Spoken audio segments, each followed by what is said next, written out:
And the other important thing for this to happen, it will help us not to participate as unequal cousins in these institutions.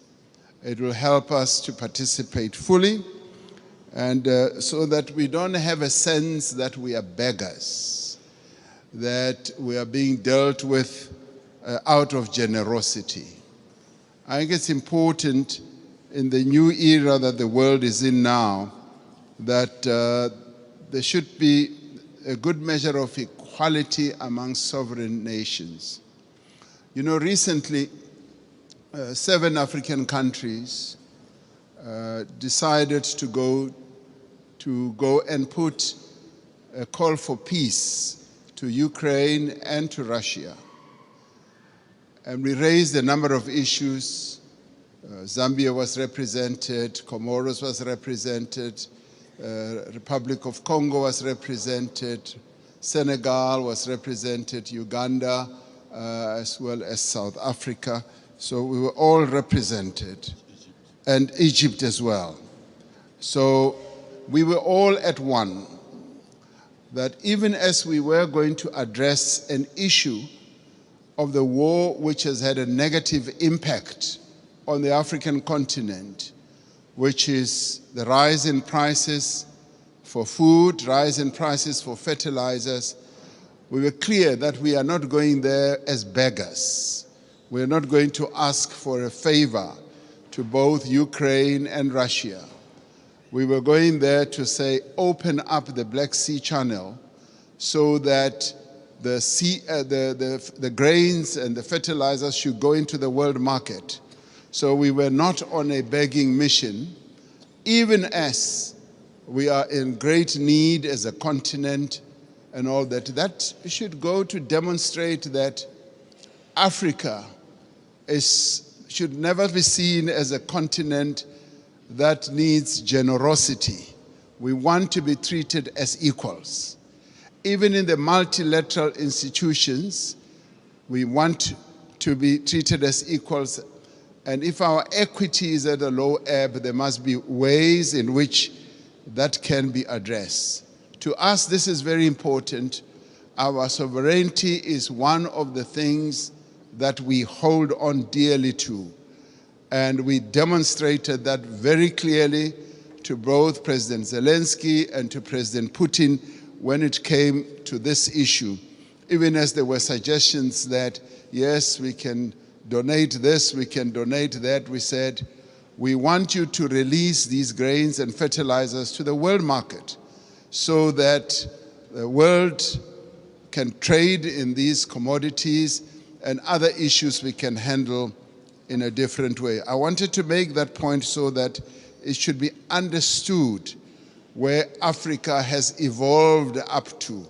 We want to be key players on the world stage, want to be key players even in the financial markets and in the MDBs. Now, these are the positive things.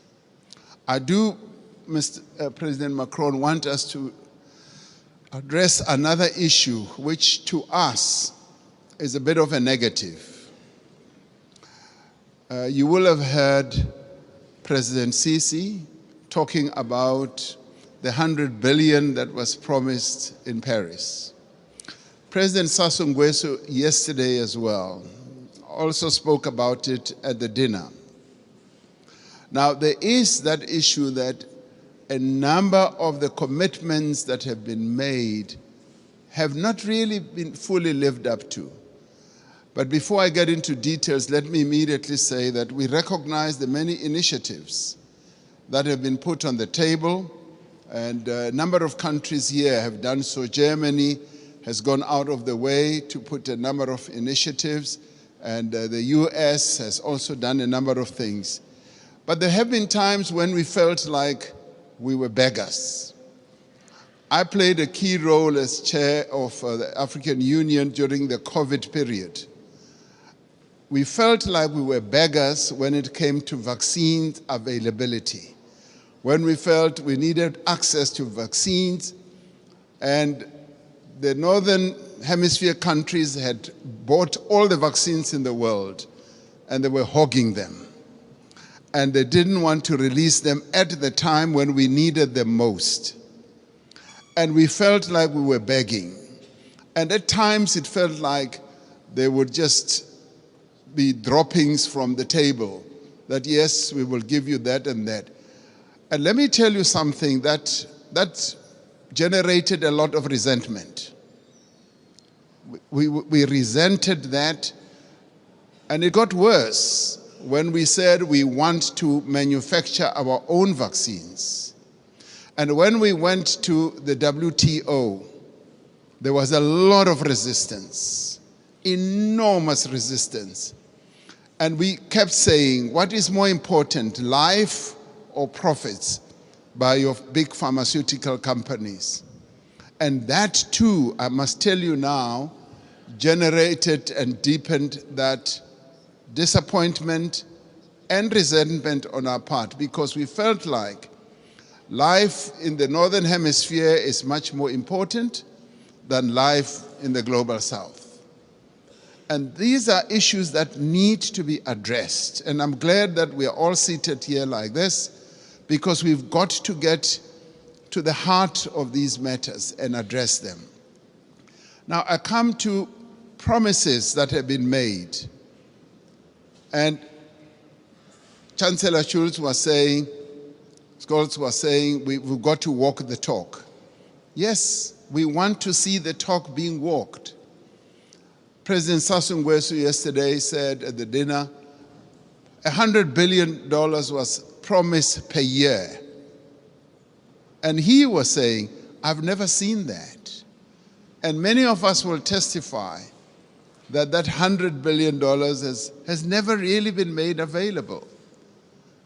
And this should stand out as something that needs to be addressed. Because sometimes we sit at conferences like this and say, yes, we'll make this available, and we believe you. We believe you, but now the tire must hit the tar. We must now see action flowing from that. Now, I want to then talk about something very practical. President Sassou Nguesso raised it yesterday. He said he would be happy if flowing from this summit, we do something very practical on the infrastructure side. Having said that 600 million people in Africa do not have electricity, and yet we've got all the resources to generate electricity, particularly the mighty Congo River.